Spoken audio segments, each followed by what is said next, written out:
conmemorando hoy.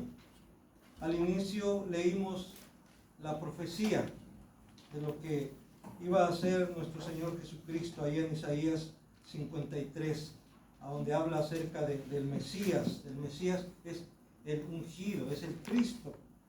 Y aquí ya en Marcos capítulo 15 vamos a leer del versículo 33 al 41. San Marcos capítulo 15 del versículo 33 al 41. Esta lectura la haremos unidos. Evangelio según San Marcos capítulo 15 del versículo 33 al 41. Y dice así el Santo Evangelio, unidos. Cuando vino la hora sexta, hubo tinieblas sobre toda la tierra hasta la hora novena. Y a la hora novena Jesús clamó a gran voz diciendo: Eloí, Eloí, lama sabactani, que traducido es: Dios mío, ¿por qué me has desamparado? Y algunos de los que estaban allí decían al oírlo: Mirad, llama a Elías. Y corrió uno y empapando una esponja en vinagre y poniéndola en una caña, le dio a beber diciendo: Dejad, veamos si viene Elías a bajarle. Mas Jesús, dando una gran voz, expiró. Entonces el velo del templo se rasgó en dos, de arriba a abajo. Y el centurión que estaba frente a él, viendo que después de clamar había expirado así, dijo: verdaderamente este hombre era hijo de Dios. También había algunas mujeres mirando de lejos, entre las cuales estaba María Magdalena, María la madre de Jacobo el menor y de José y Salomé, quienes cuando él estaba en Galilea le seguían y le servían, y otras muchas que habían subido con él a Jerusalén. Amén. ¿Pueden ocupar su lugar, hermanos? Hoy vamos a hablar sobre el hecho de que cada uno de los creyentes, cada uno de los que hemos puesto nuestra confianza en el Señor Jesucristo como nuestro único y suficiente Salvador, hemos sido comprados con su sangre preciosa, con la sangre de Cristo. Entonces hoy vamos a hablar sobre comprados por sangre. Y por ello también les invito a que abran sus Biblias ahora en Primera de Pedro capítulo 1, versículo 17 al 21. Primera carta del apóstol Pedro, capítulo 1, del versículo 17 al 21.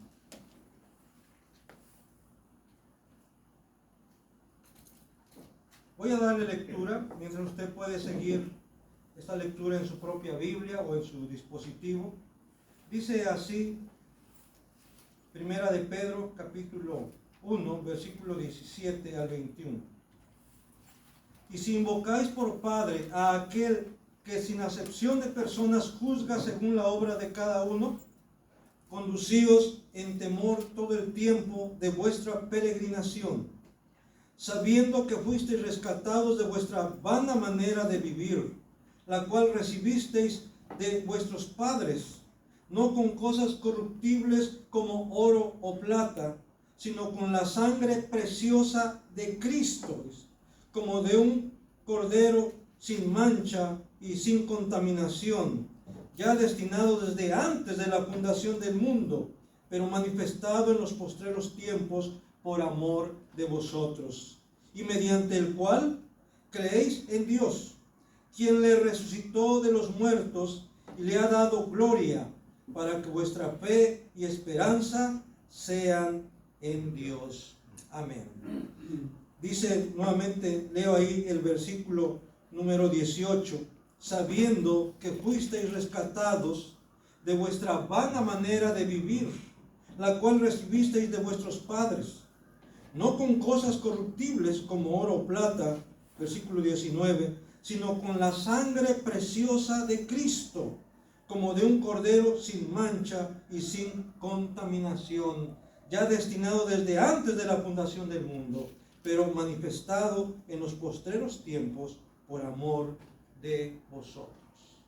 Hermanos, cuando leemos estos pasajes, de veras nos maravillamos de cómo Dios, desde antes de la fundación del mundo, Él ya había provisto de la solución al pecado del hombre, al pecado de la humanidad. Aún antes de crear a Adán y a Eva, y por supuesto antes de que nosotros naciéramos, Dios ya nos había escogido en Cristo, y Dios había enviado a su Hijo unigénito, Cristo, de tal manera que el Señor Jesús vino a dar su vida por aquellos que el Padre le había dado desde el principio, por aquellos que el Padre había escogido para salvación desde el principio y se los había dado a su Hijo.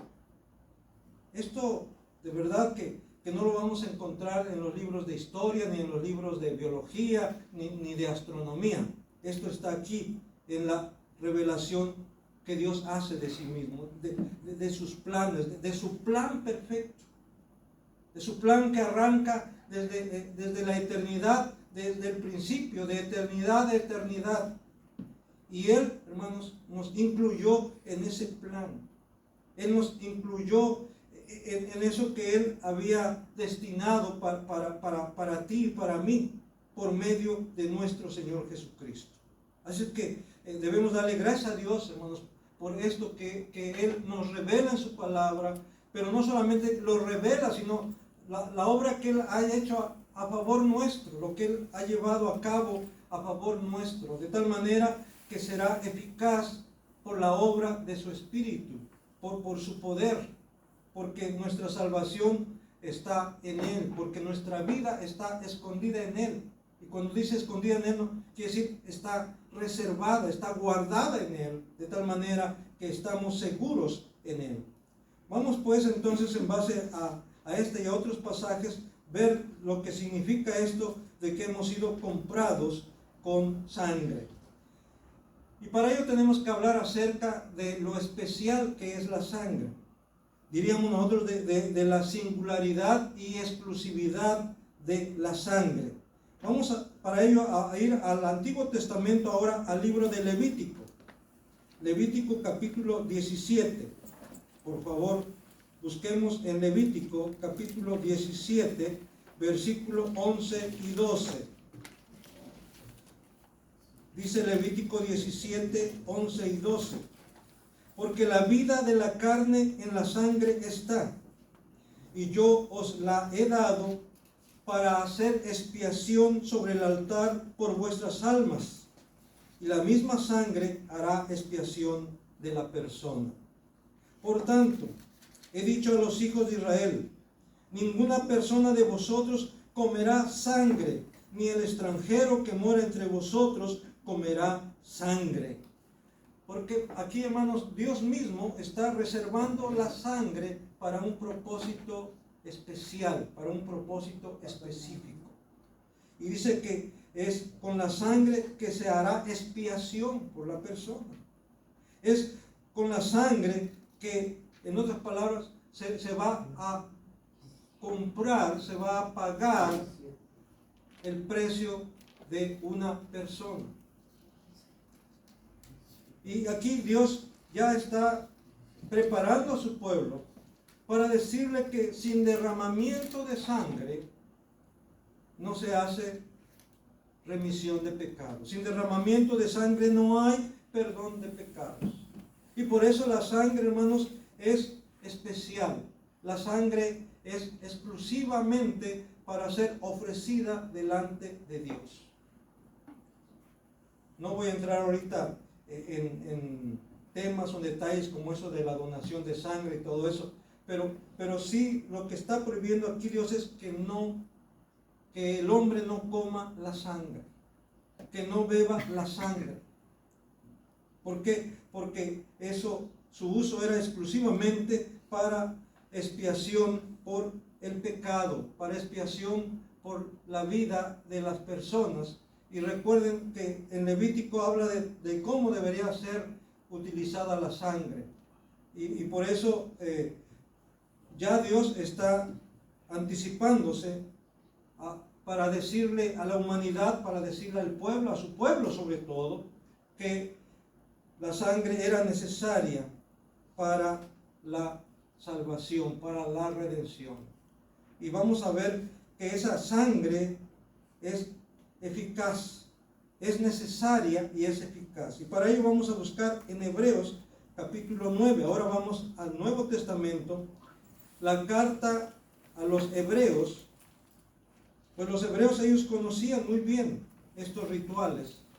Y por eso el que escribe a los hebreos, en base a ese conocimiento que ellos tenían acerca del ritual en el Antiguo Testamento, les habla acerca de que todos esos rituales del Antiguo Testamento eran una figura, eran un tipo de Cristo, era una anticipación de la obra que Cristo iba a llevar a cabo. Y por eso ahí en Hebreos capítulo 9, versículo 18 al 22. Hebreos capítulo 9, del 18 al 22.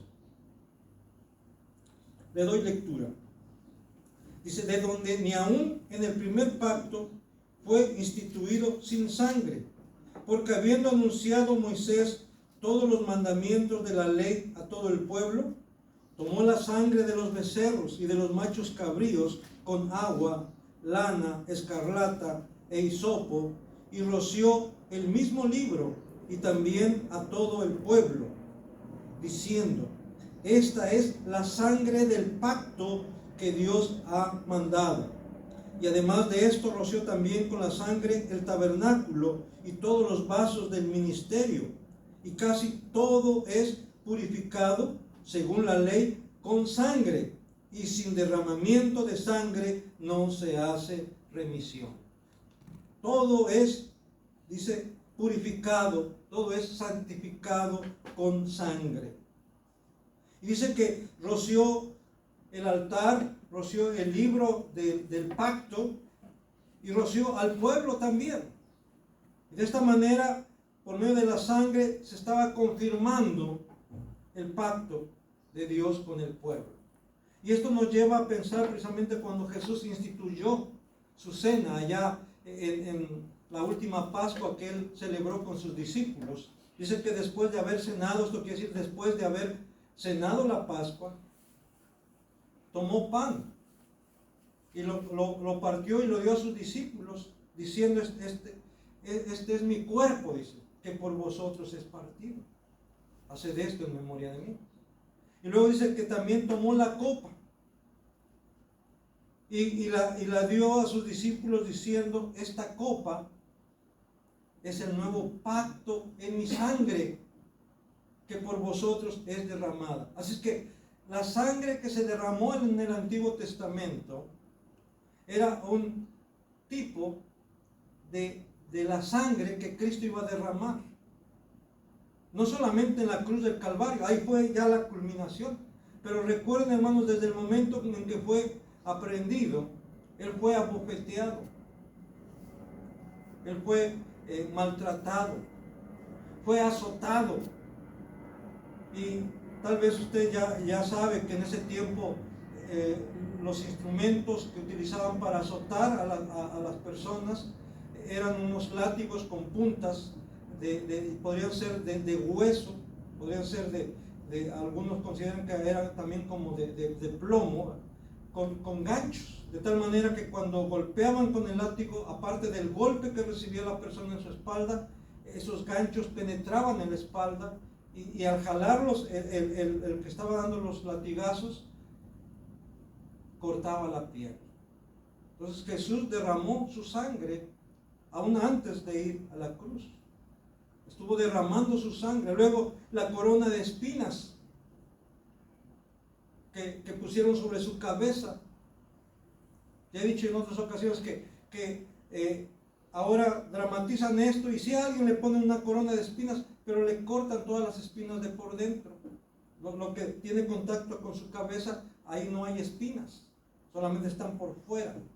Pero en el caso de Jesús, a él le clavaron las espinas sobre su cabeza, sobre el cuero cabelludo, le rasgaron su cuero cabelludo, y por lo tanto la sangre escurrió por su rostro, por su cuerpo.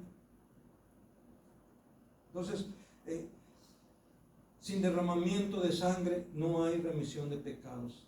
El Padre lo sabía, Jesús lo sabía, y por eso, hermanos, Él no escatimó su sangre. De tal manera que ya en la tarde, ¿verdad?, cuando él ha muerto, el soldado, para confirmar que en realidad ya estaba muerto, dice que hundió su espada, pegó su lanza en su costado, y de esa herida que provocó esa lanza en el costado de Jesús, brotó agua y sangre. Y Juan dice, el que vio esto da testimonio. Y de verdad, el único de los discípulos que estaba ahí era Juan. Todos los demás habían huido, todos los demás se habían escondido. Pedro mismo, que había dicho que aunque todos te dejen, yo no. No quiero decir que fue el primero, pero sí, también él había huido. Y el único que estaba ahí, cerca de la cruz, era Juan. Y el que vio esto da testimonio de esto, que de su costado brotó agua y sangre. De esa manera estaba demostrándose que Jesús en realidad ya había muerto. Y se estaba ya separando, ¿verdad?, el suero de la sangre. Pero es notorio eso, agua y sangre. ¿Por qué? Porque aquí también dice que con versículo 19 de Hebreos 9, porque habiendo anunciado Moisés todos los mandamientos de la ley a todo el pueblo, tomó la sangre de los becerros y de los machos cabríos con agua, lana, escarlata, hisopo, y roció el mismo libro y también a todo el pueblo. Eso que Moisés está haciendo allá en el Antiguo Testamento está prefigurando lo que Jesús hizo con su propia sangre, trayendo limpieza, pureza, haciendo expiación por nuestros pecados.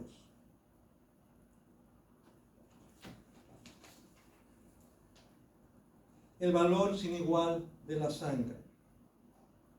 Volviendo a 1 de Pedro 1, versículo 18 al 20, dice, sabiendo que fuisteis rescatados de vuestra vana manera de vivir, la cual recibisteis de vuestros padres, no con cosas corruptibles como oro o plata, sino con la sangre preciosa de Cristo, como de un cordero sin mancha y sin contaminación, ya destinado desde antes de la fundación del mundo, pero manifestado en los postreros tiempos por amor de vosotros. Aquí habla de dos elementos sumamente valiosos, oro y plata. Al menos en ese tiempo, cuando Pedro está escribiendo, eran de los elementos más valiosos. Ahora pues ya se han descubierto otros elementos muy valiosos. Y muchas veces, hermanos, entre comillas, entre paréntesis, el valor de las cosas se las da el hombre mismo. Es increíble que coleccionistas puedan pagar miles o millones de dólares por, yo considero, baratijas, pero para ellos son muy valiosos. Pero en el tiempo de Pedro, lo más valioso era el oro, la plata, piedras preciosas también, ¿verdad?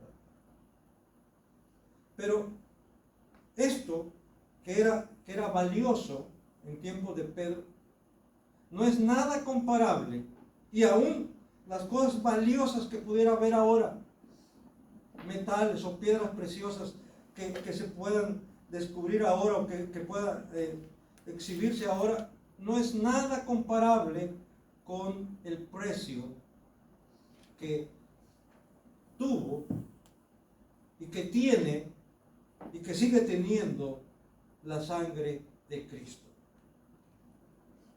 Es mucho más preciosa y mucho más valiosa que cualquier metal precioso, que cualquier piedra preciosa. Por eso dice el apóstol Pedro, ustedes fueron rescatados de su vana manera de vivir.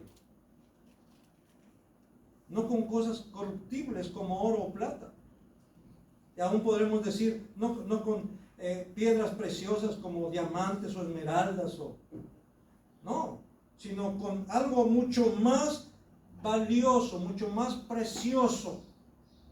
¿Y qué es eso mucho más valioso y más precioso? La sangre de nuestro Señor Jesucristo. Y aquí el término precioso indica en primer término un precio alto. Viene de precio, precioso, algo valioso, sería, sino valioso, precioso. Pero no solamente es en cuestión de valor, de precio, sino también preciosa en el sentido de algo hermoso, único, sin igual. ¿Por qué? Porque nadie más puede decir o compartir que lleva en sus venas la sangre de Cristo.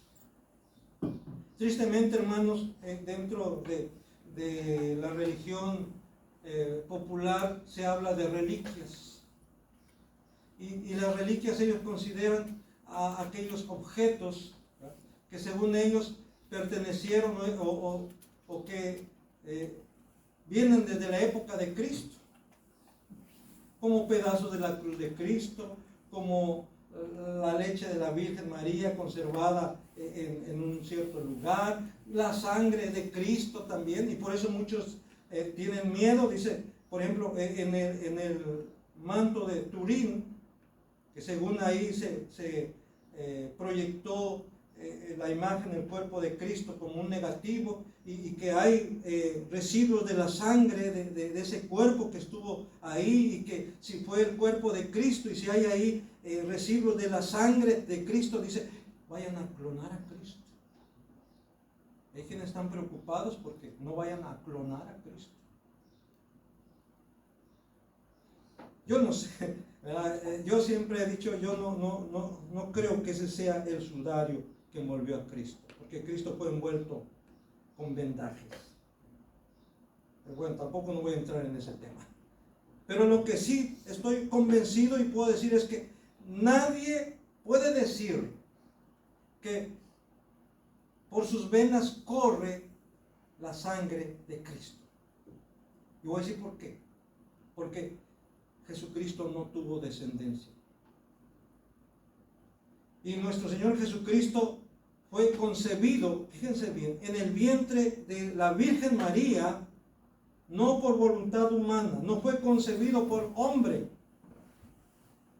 fue concebido por la obra del Espíritu Santo. Entonces, Jesús adquirió su naturaleza humana, no de José, sino de María.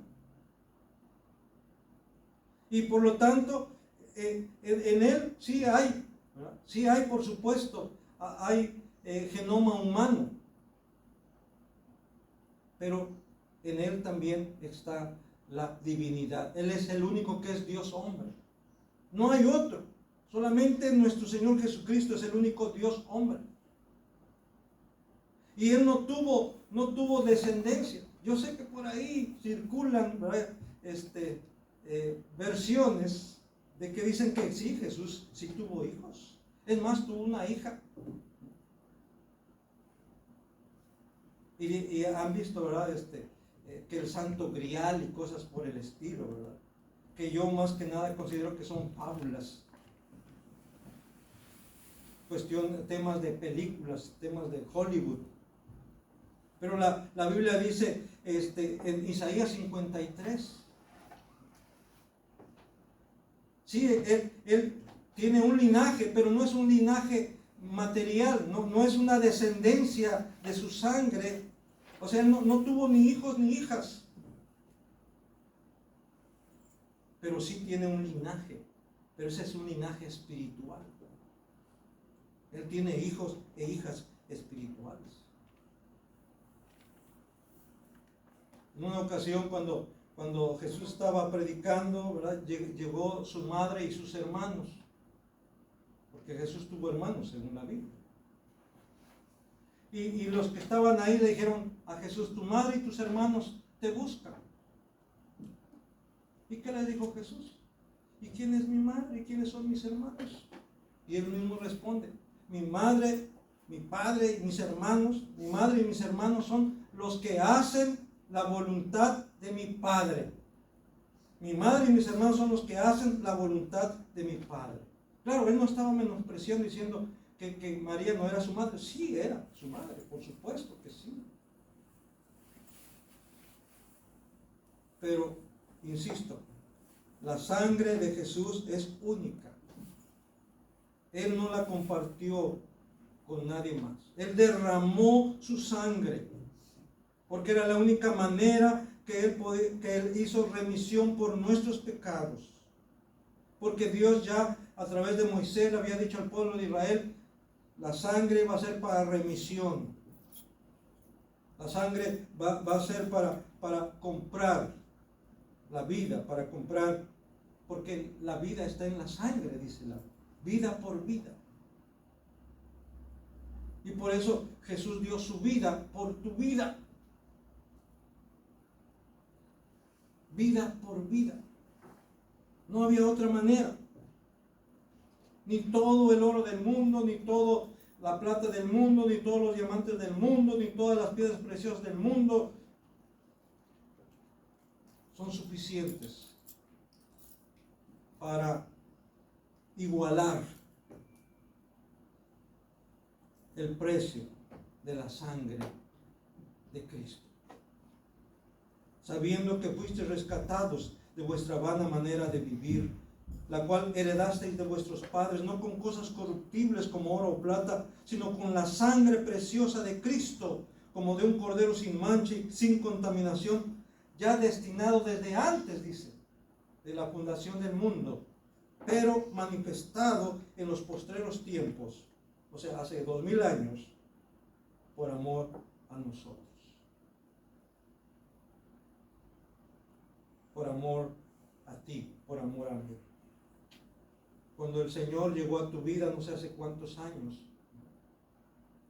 manifestado en ese tiempo, por amor a ti. El poder de la sangre.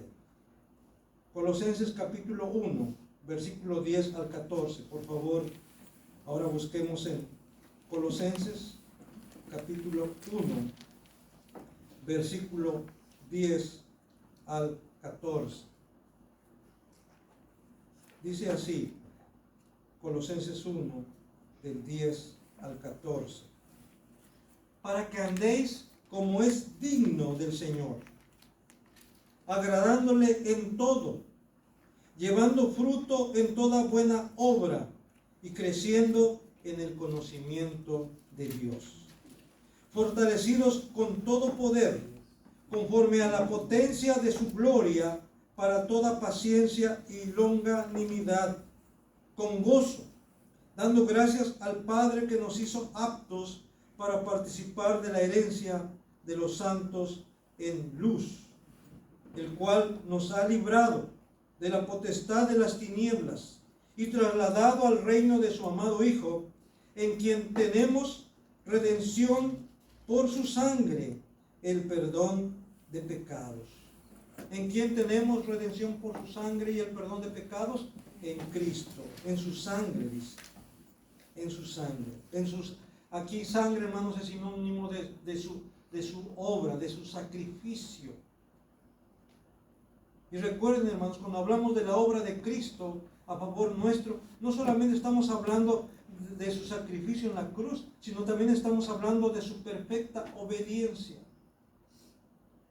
Esa perfecta obediencia, esa perfecta justicia de Cristo se imputa, se le atribuye a los creyentes.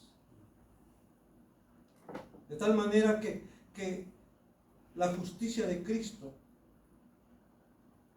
se te atribuye a ti y por eso eres justificado,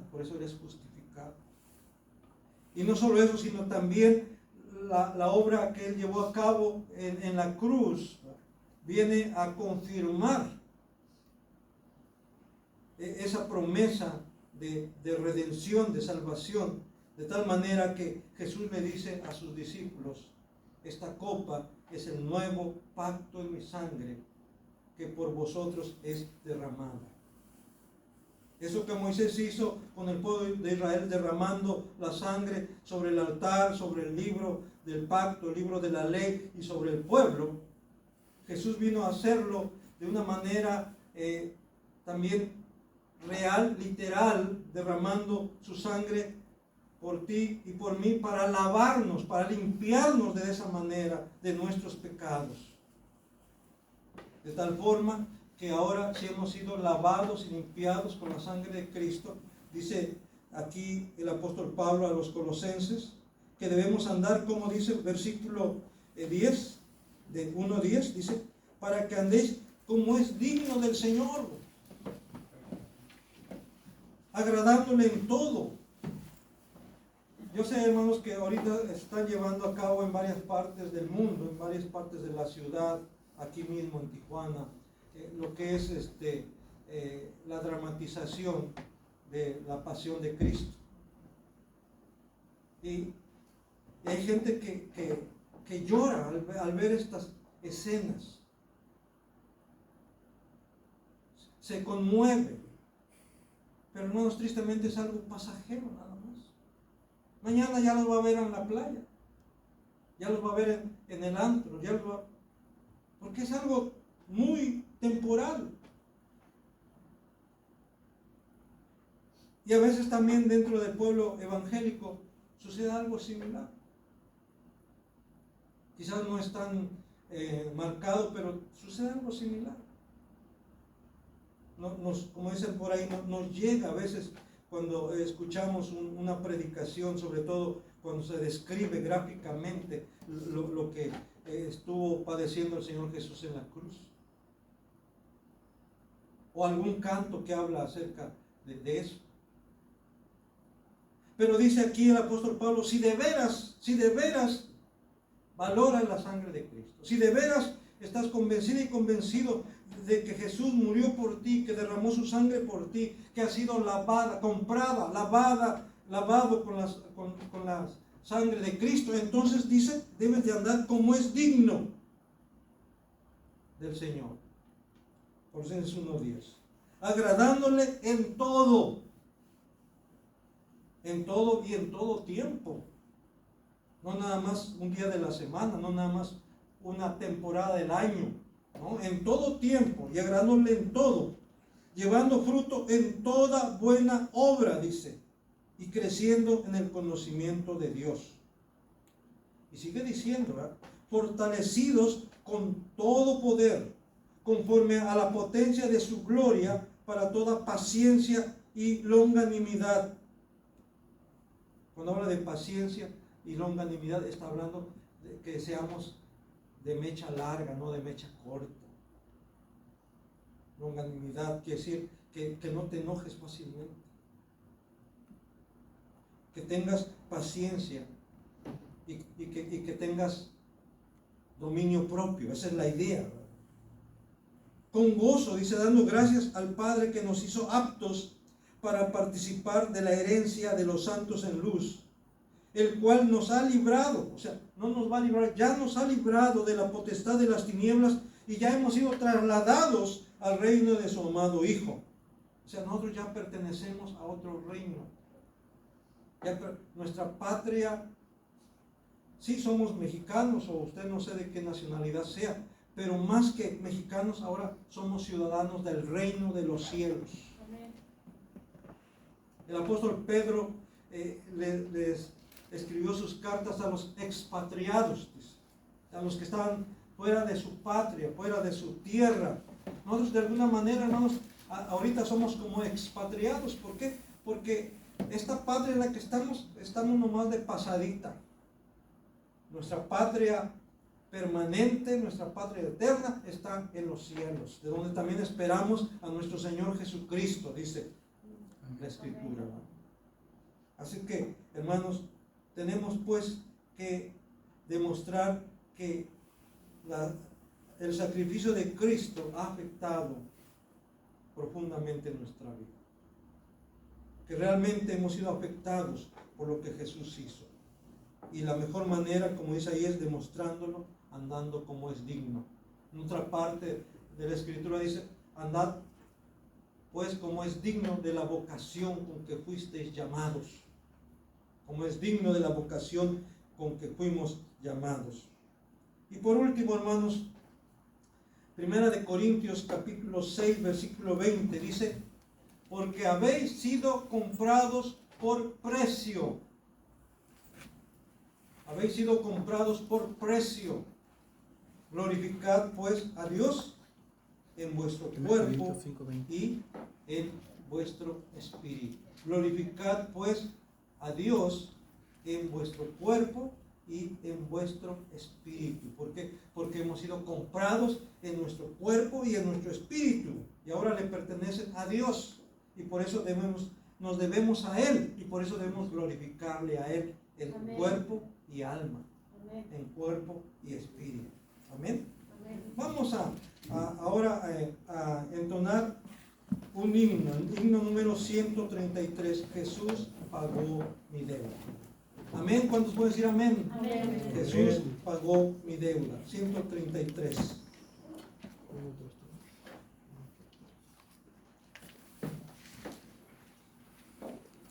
Conforme lo vayan encontrando, les invito a ponerse de pie.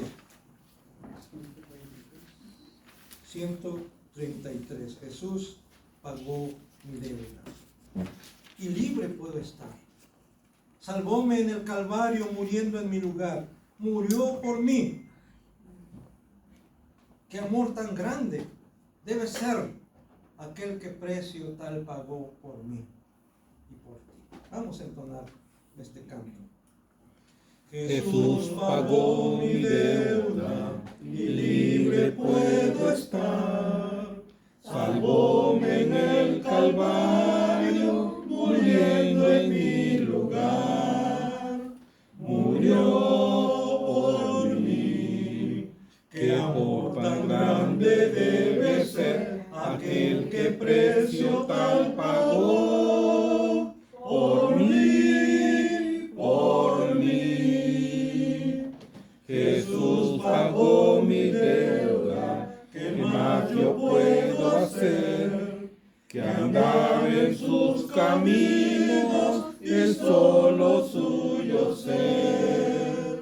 Murió por mí. Qué amor tan grande debe ser aquel que precio tal pagó por mí, por mí.